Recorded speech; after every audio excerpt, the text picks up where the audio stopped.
Tortured. It's From the Front Row with Johnathan T. Rokford.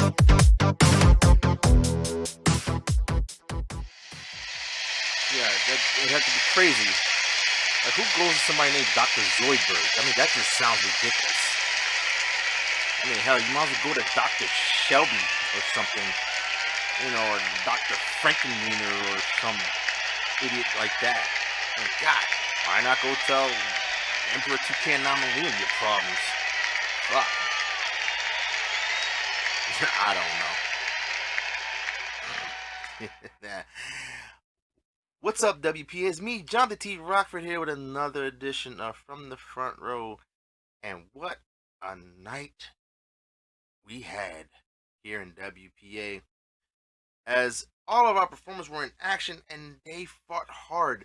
We started off with Game Changer action, as our Game Changer champion, like an Umbras, the narrator of Chaos, was in action against Lady Assassin.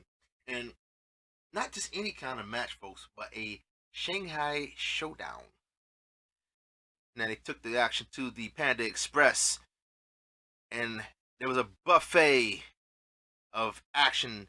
But in the end, when the check was called for, Lady Assassin paid the bill, and Lycon Umbras walked out, still the Game Changer champ. Now next he took on the First Lady, Alexa Leslie, in an Inferno match, and it was hot, folks. Oh man, we had to call the fire department and everything. It was a 5-alarm fire brewing.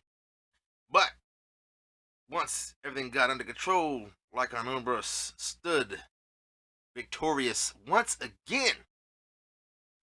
Now his third match for the Game Changer title, he decided to call out the one, the only, the artist formerly known as the Enforcer. The artist formerly known as Crime Brian, the Lucha Libre himself. And folks, he probably regretted that, as it was like trying to get rid of a hood rat. And they're still going, folks. It was like trying to get rid of your baby mama when you're trying to go on a date with your side chick. It was hard, folks. But they're still going, folks. That match will be determined, hopefully, Monday. Knock on wood. Now, as we begin the night on official matches, Nergahante was up against Supreme Knight. And I must say, folks, if I was a betting man, I'd probably would have bet that Supreme Knight wasn't going to show up. I would have lost my money that night, because he showed up. He probably wishes he hadn't shown up, since Nergahante was able to pick up the win and claim victory over him. You know, Supreme Knight, I don't know if he's supposed to be a superhero, if he's somebody out of King Arthur's court. Whatever he is, he ain't a winner sometimes when he shows up. Which is weird, because the guy, he used to be really successful. Matches here and there, you know, he'd go up and down, but important matches he would often win. Lately, he just hasn't been himself. Like he's almost not there sometimes. Well, hopefully he gets over whatever it is blocking him. Now, in our next match, we had the Switchblade going up against the Brass Hole of Killer Goons. And this was a dominating match by the Brass Hole. He had a lot to prove after coming up short a couple matches. But he was there to pick up the win and represent the Killer Goons, which ain't really saying much. Now, we had a promo cut by one Emperor 2K Anomalium, who claimed there was a conspiracy against him and he wasn't going to show up. No surprise there, folks. Claims the matches are rigged. don't know how they're rigged, folks. I mean, I see when the bookers doing the matches, and they they go over the list very carefully. Well, except for this past week, there was a couple of faux pas, if you may. But he continued his hashtag rigged campaign, and we'll see how that goes for him. If it goes anything like his matches, he's probably not going to win that argument. Now, in our first triple threat match, we had scheduled Crazy Canuck versus Casper 2779 versus Mark 69. And obviously, there was some math being done there because Mark 69 was subtracted from the match. And it went 1-on-1 with Crazy Canuck picking up the win over Casper 2779. And folks, you know what I would like to see? I would love to see Casper 2779 just go on a streak. Single streak, folks. And just pick up some wins. And just climb up the mountain to get a title opportunity for a really big title. You know, screw going for the triple threat title. I would like to see him pick up enough wins to go for the IC title. Maybe, I dare I say, the world title. I mean, most we ever see this guy with successes with trios titles. Maybe a tag team title here and there, but oh well, it is what it is. And now our next match featured the Big J Bowski, our WPA World Champ, taking on Martel the Carpenter, folks. If you ever want to make sure you won a match, that's the match you want to make sure you win, as this guy will give you trauma losing to him. But the World Champ was able to overcome Martel the Carpenter after the suffering defeat at the hands of Luscious Lucius. Nobody saw that one coming. Not even the bookers. I mean, the bookers tried to give him an easy night, and he lost to Luscious Lucius. I'm sorry, folks. There's few people you just don't want to lose to. Yeah. But he picked up the win over Martel the Carpenter, which should have been obvious that was going to happen. Now our next match started off 1-on-1 Big Mel versus Shepard Bane, but then the Master Sean Puff was added to the match because he was also scheduled to take on Shepard Bane. So the bookers decided, screw it, we're making a triple threat match. And the Master Sean Puff was able to squeak out a win by pinning Shepard Bane. You know, it was like he flipped the corner of which one he wanted to flip. He had both of them down. Could have pinned either one of them. Flipped the coin and, well, yeah. Shepard Bane took the pin. Now, our next match featured Chrysalis versus Luscious Lucius. And this time, Luscious Lucius decided he didn't want to show up. He was out partying, still celebrating his win over the WPA champion. Him and news reporter later were out painting the town red. So Chrysalis was awarded the win. I wish we had been invited. Ah, dang it. We gotta get into it. Now our next match was another triple threat match featuring the Beast versus Texas Hate You versus the Prince of Crime Delirious, folks. And the Beast, after losing his television title, has been trying to make his way back up the ladder before the next pay-per-view. Or is it premium viewing listing? Premium exclusive live? I don't know. Whatever it is, folks. The Beast was able to pick up the win when he pinned Texas Hate You. You know, I often wonder about the Prince.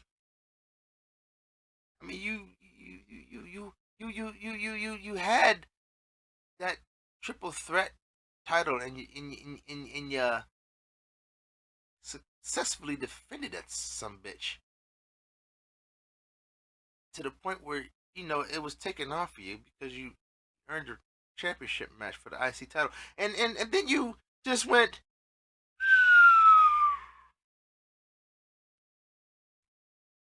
until you team up with the Super Champion King there, and you have some success, but that's mostly because it's Super Champion King. I mean, what's up?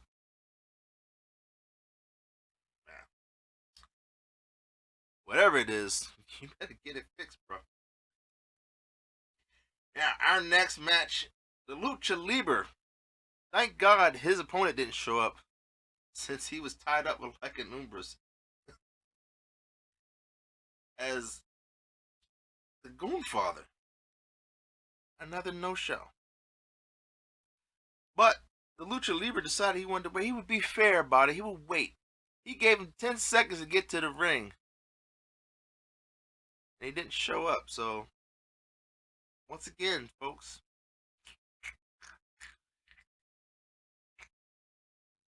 where you at, Goonfather? I mean, I don't think he showed up for a title qualifier match either. I don't feel like looking back in the pages of this book. Flip, it takes too much effort, and I just don't have the time. Now, should I say a surprise of the night, or did we see it coming? No, we're gonna say surprise of the night.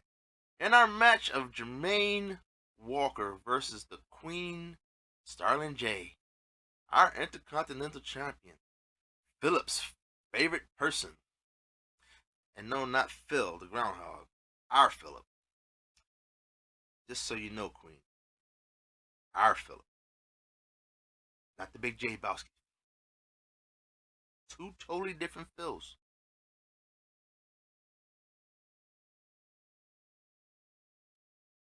She picked up a win over Jermaine Walker. There were people mad. Most likely because they probably made bets betting on her to lose against Jermaine Walker, and he lost. It's not funny, folks, but it's just the number 1 and number 2 went at head to head, and number 2 shitted on number 1. And folks, in all fairness, the match was very cordial. Good sportsmanship. They shook hands afterwards, because, they have to team up together for an unsanctioned tag team match. So it's probably best that they was on the same page. But yeah, Jermaine Walker, it's not too often you see him lose a match. Few people have done it during the week.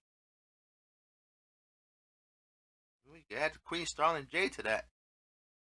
70 plus days as our Intercontinental Champion.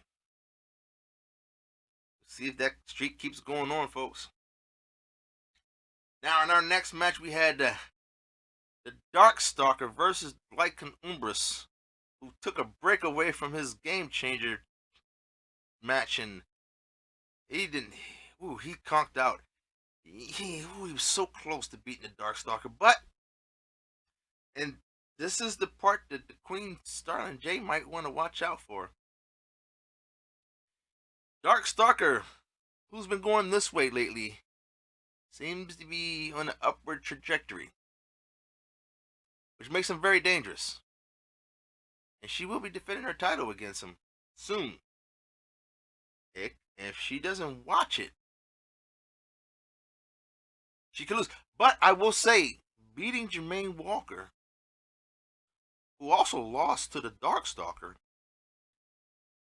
might give her a little bit of advantage. Because if she could beat Jermaine, who's not to say she can't beat the Darkstalker? I mean, probably the Darkstalker, depending on which one she faces. If she can't face the one that can't spell, she's good. If she faces that other one, likes to kidnap people, she could be in for a world of trouble. Yeah. What's that, Flip? Well, I know she's tough when she's defending her title, but We'll see. I mean, she's going up against a former Intercontinental Champion, former World Champ, former Tag Team Champ, Game Changer Champ. When he did remember, he was the Game Changer Champ. So we'll see what happens. But the Darkstalker was able to pick up the win over Lycan Umbris, continuing his upward trajectory of wins to help him rise up the rankings. Now our next match saw Captain Chaos taking on the Wraith, and the Wraith, who loves to fight, doesn't care about the titles, just likes to fight. And he beat the holy hell out of Captain Chaos and picked up the win. You know, I don't know. Captain Chaos. You know, you got a belt around your waist. You might want to act like it and keep picking up some wins. You and your partner lost. And yes, we're not surprised your partner lost. That's what he does. But man, remember back in the day when Captain Chaos used to actually be a threat? Yeah, I don't either, so. Now our next match saw the Super Champion King taking on Money MF and Mike. And Money MF and Mike was late to the match, and the Super Champion King took that personally. And he proceeded to lay the whooping of hell onto Money Mike. Dominated him in the ring. Dominated him outside the ring. I mean, I don't think there was even a safe word. But he picked up the win over Money Mike. Yeah, Killer Goons were not having fun yesterday night, were they? Now, our next match featured Robert Isaiah Salea and Mac Blakely, not to be confused with Mac Barkley. Or Charles Barkley, for that matter. But Robert had the easy night as his opponent did not show. You know, you know what the Booker should have did? They should have took Robert and just made him go against Chrysalis when their opponents didn't show up. That's what I mean. Granted, you don't know they're gonna show till the last minute, but hey, all you need is some good thing of whiteout tape right across. Just change the match like that. Just throw them in a match, you know, or throw them in triple threat match, for that matter. You know, y'all like triple threat matches, right? It's their life. Now, moving on, we did have some number one contender matches as the television title number one contender was being decided, and it pitted the essential Jalen Masters against the man nobody wants to lose to, Quanty Fist, and apparently Quanty was nowhere to be found. Now, reports say that he slipped in the shower on the spar soap. We were later found out that he was attacked backstage. We don't know who. Me personally, I don't know who cares that much about Quanty Fist or considers him that much of a threat to attack him from behind. I mean, obviously, I've seen him in the ring. He's not that hard to defeat face to face. Now, the normal suspect, considering what happened over the last couple of weeks, would have been Johnny Rocco, but Johnny Rocco really does not give a shit about anybody named Quanty. And he was a little bit busy, as he had a triple threat number one contender match to deal with. But in match one, we had South Bronx Savage versus Needles Kane versus Bobby Blaze. And Bobby Blaze was able to pick up the win by pinning South Bronx Savage. You know, I don't know how savage this guy is. Come on, fam, what's up? You keep losing. I mean, that ass. When are you going to pick up a streak of wins there? Son, come on.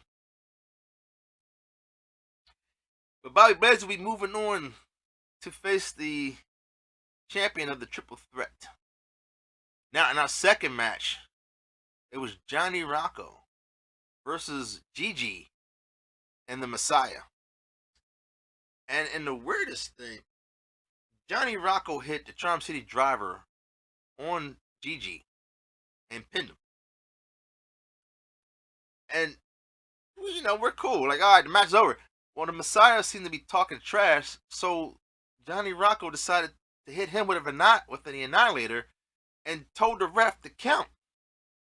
Well, the match was technically over. But the ref, being who he didn't give a shit, Johnny threw a couple of dollars at him, and he counted. So Johnny pinned Gigi and then went and pinned the Messiah. Like, Johnny even made the ref ring the bell to start the match and pin the Messiah, and then had him ring the bell to announce him as the winner. So he was the winner. Chicken dinner. I think he's a sinner. Just saying.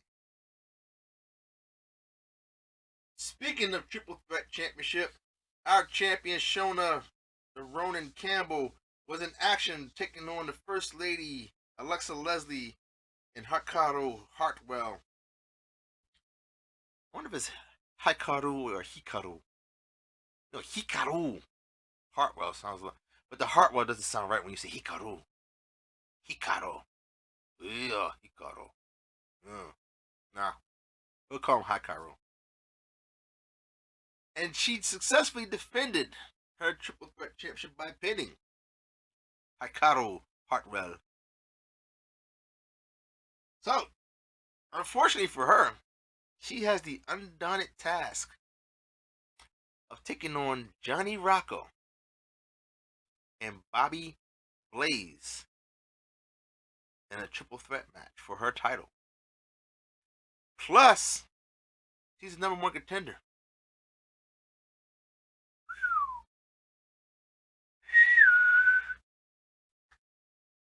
We'll see if her streak of wins keeps up, folks. Ever since captivity, she's been on the rise. But we'll see. Speaking of TV titles, folks, Lady Assassin, our newly crowned television champ, was in action facing the Red Death. And folks, oh man, we have a new television champion, as Red Death was able to defeat Lady Assassin and take her title. This was shorter than her last reign. Her first reign was phenomenal. This one, not so much. But it is what it is, folks. Now, folks, we do have an update on Philip, because he is here. Well, not here, but he's going to be on your screen. He's doing okay. A little sore in the neck, but he'll be all right. Hey, I'm just lucky. That's all I got was hit. He tried to kill Philip. Yeah. So,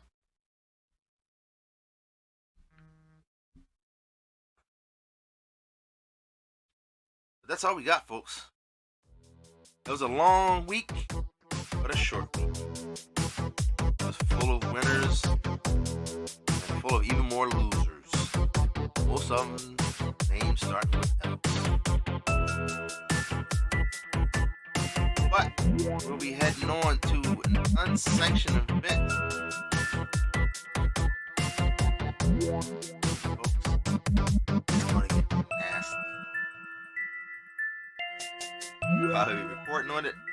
Else to the know, I goes out to party. I got shit to do. We will see you next week as we prepare for the next big event. Who will be champion by the time you see me again? Who knows? Later, Gators. I'm out.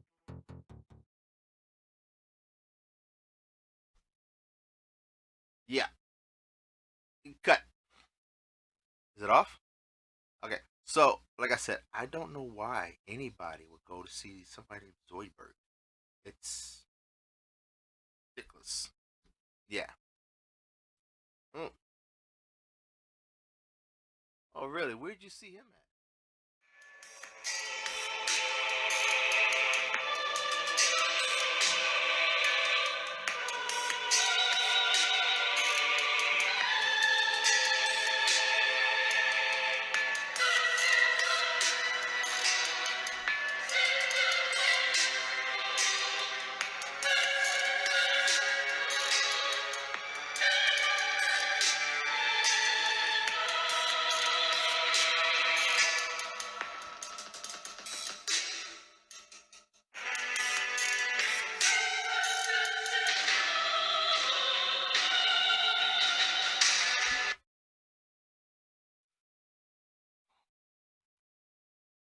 Good evening, WPA.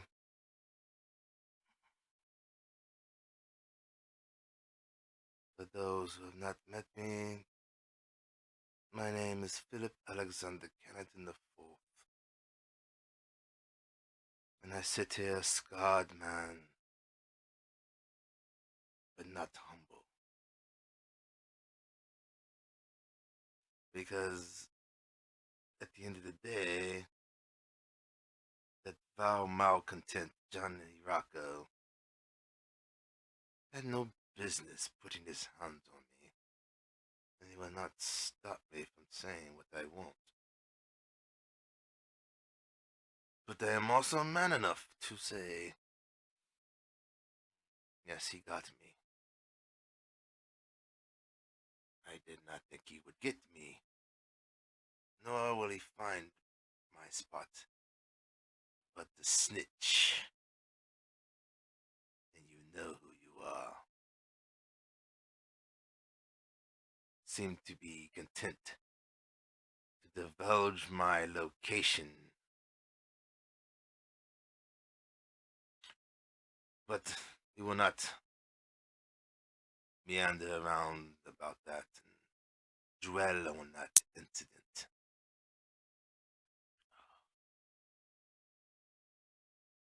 Now, my doctors have allowed me to make an appearance so that I could give my pick for the week. And my apologies to you last week.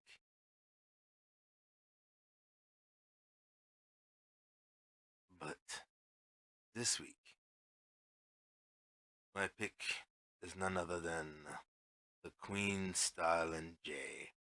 And you might ask yourself, why would I pick her this week after she's had failure after failure? But see, the thing about failure is there's a lesson to be learned. And the lesson she learned is she's the queen. She's the standard now. She's the WPA's blueprint of successful title defenses.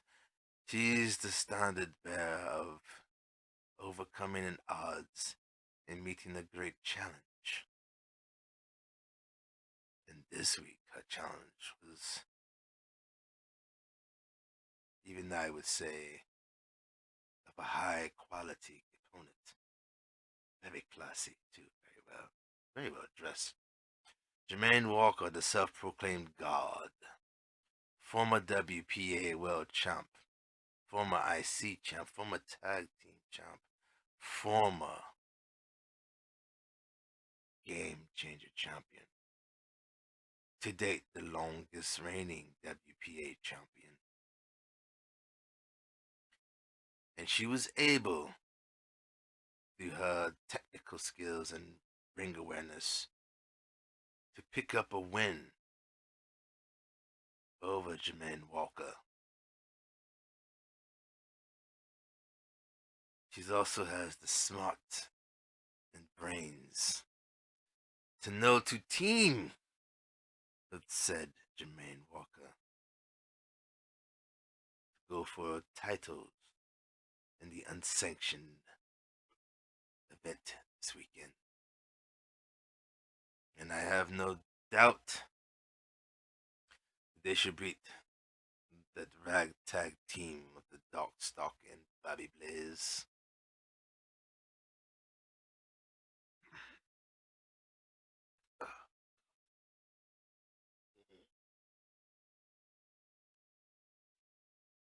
But Queen, I challenge you.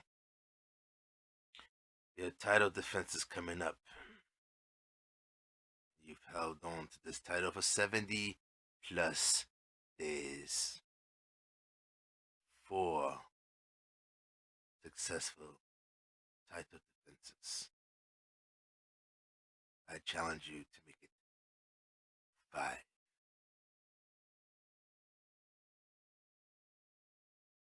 Do me a favor. While you might not get your hands on Johnny Rocco yet, take it out on his sinister brother, the Darkstalker. I don't much care for him either.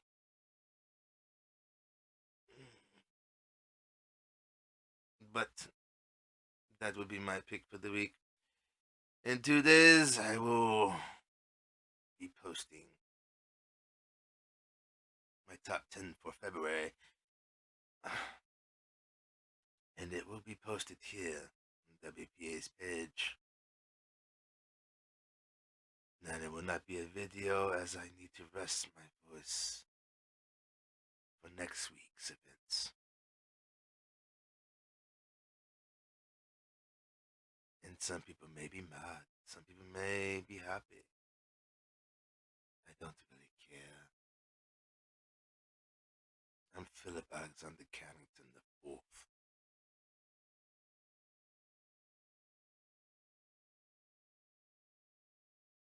Enough said.